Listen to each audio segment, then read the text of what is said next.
All right. So let's go ahead and get into this. Today is December 8th. Your needs and my riches are a perfect fit. I never meant for you to be self-sufficient. Instead, I designed you to need me, not only for daily bread, but also for fulfillment of deep yearnings. I carefully crafted your longings and feelings of incompleteness to point you to me. Therefore, do not try to bury or deny these feelings. Beware also of trying to pacify these longings with lesser gods, people, possessions, power. Come to me in all your neediness, with defenses down and with desire to be blessed. As you spend time in my presence, your deepest longings are fulfilled. Rejoice in your neediness, which enables you to find intimate completion in me. And we have Philippians 4:19. And my God will meet all your needs according to his glorious riches in Jesus Christ. But before I even go on to that, this is something I realized like this past week is like, this is Philippians 4:19. And so is this because it was written by Philip? Is this the gospel of Philip? Or were they in the Philippines when this was written or when everything that's being recounted happened? I was like, oh, that's interesting. Because if you pay attention to the Bible, they're in different countries at different times. Sometimes they're in Assyria, you feel me? Like sometimes they're in Greece, sometimes they're in Rome, sometimes they're in Egypt. And so it's like we do a big disjustice when we just look at the book as a book and we don't take a step back and ask where and when were these stories taking place, because it just puts so much more context to the story when we look at this. And if you look at the fact that once King Herod wanted to persecute Jesus and his family, they fled from Bethlehem to Egypt, which means that Christ fit in with the people of the time that were in Egypt, right? And I'm just getting at a point we all already know. My man was brown.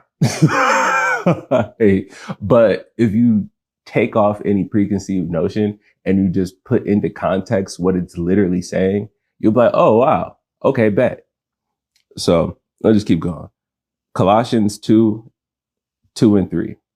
My purpose is that they may be encouraged in heart and united in love, so that they may have the full riches of complete understanding, in order that they may know the mystery of God, namely Christ, in whom are hidden all the treasures of wisdom and knowledge. That again, I think is really interesting because it says to know the mystery of God, namely Christ, in whom are hidden all the treasures of wisdom and knowledge, is saying that Christ uncovered all of these things, but Christ was urging the people to uncover their true identity and their true selves within themselves, right? I just think that's really interesting because it says all treasures and wisdom and knowledge are hidden in him, but he was telling us that they were hidden within ourselves and that he also was one with us. And that was part of the reason for why he had to even leave, so that his spirit could maintain its connection with us, right? I don't know. It's like asking the question and begging the question is where my head is going with it. Because if Christ has all the secrets, but then he told us that we had all the secrets and that they were within us, well, what are we talking about? Where are we going? Are we supposed to be diving deeper into Christ? The deeper we dive into Christ, the deeper we come into communion with ourselves, or the deeper we come into communion with ourselves, the deeper we come into communion with Christ. Is it one and the same, or do you have to start leaning into one and then get to the other? I don't know. I just like to think about it. And then we have Psalms 84:11. For the Lord God is a sun and a shield. The Lord will give grace and glory. No good thing will he withhold from those who walk uprightly. O Lord of hosts, blessed is the man who trusts in you.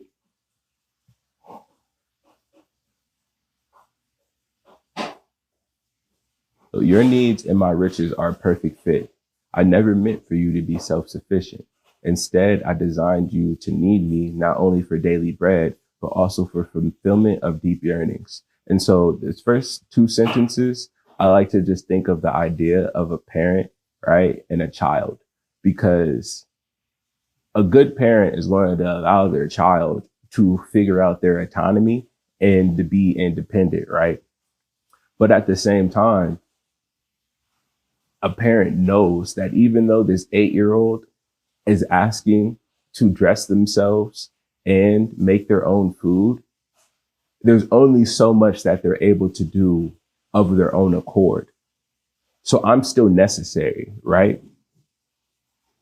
And so the more space the child gives to ask questions and to ask for help and guidance, the more space that the parent is going to take up.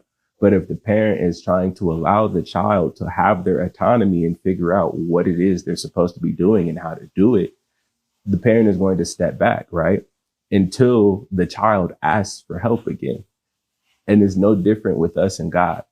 It's like we're given our autonomy and we're given our free will to be able to go about the world and do the things that we think that we want to do. But then when we need help, he also is waiting for us to call on him and ask for that help. It's like, if you told me you want to do this by yourself, I'm going to let you until you ask for me to step back in again, right? And so that's how I like to think of it, in the same way a parent would give their child space. But at the same time, once you ask for the help, a good parent is going to be aware of the fact that their child needs them. And this is also just another teaching moment, because now I can show you how I would do it again, or I could show you how to get the answer or solution or how to solve the problem by looking outside of yourself. And then at the bottom, it says, rejoice in your neediness, which enables you to find intimate completion in me, right? And so the idea of rejoicing in the neediness means that you're allowing space for him to help, right? And so imagine a child who just moved into their own house, right? And I'm not saying child as in a kid, but 23, 24-year-old, you feel me, young adult who has a father who works in construction, right? And they get into this house and they realize that there's things that need to be worked on that they don't know how to do, right? And so now they're in need. But in that need, the father who works in construction is able to come through and be helpful. And so now you're happy that your father is, one, knowledgeable, and two, willing to help. You feel me? So rejoicing in your own neediness isn't necessarily a bad thing, and needing help isn't a bad thing. It allows space for someone else to come in and play a part in your story, or to showcase and highlight their talents, their blessings, and their giftings, right? And so when we step aside and realize we can't do things of our own volition and then ask the Father for help, he feels just like that dad who grew up knowing how to do construction. Thank you for allowing me to use my skills, my talents, and my capabilities to help you. Because as a parent, what do parents want to do? Make sure that their children are well taken care of, they're well fed, and they're happy. Is no different with God. He is just like a parent